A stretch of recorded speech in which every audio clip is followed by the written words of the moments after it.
Recording by Studio Anjali, Patna. थोड़ा गलिया से थोड़ा गलिया से रोजे आना जाना भइल तबे से पगला प्यार में दीवाना भइल यही खातिर ई दुश्मन जमाना भइल तबे से पगला प्यार में दीवाना भइल।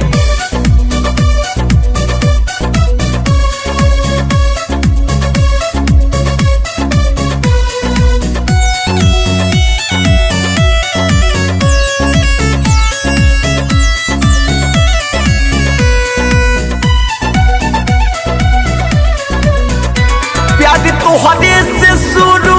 खत्म होई दिलवा पना में तोहरा जख्म होई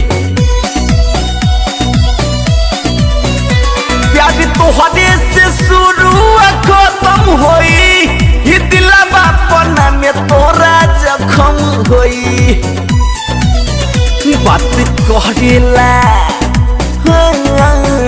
बात कहला तोहरा से माना भइल बात कहला तोहरा से माना भइल तबे से पगला प्यार में दीवाना भइल यही खातिर ई दुश्मन जमाना भइल तबे से पगला प्यार में दीवाना भइल।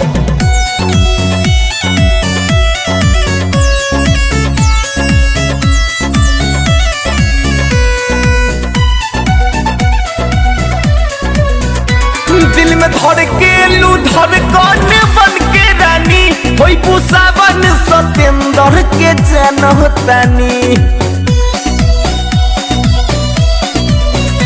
दिल में धर के लू धर कौन बन के रानी होई पुसावन सतेंद्र के जनतानी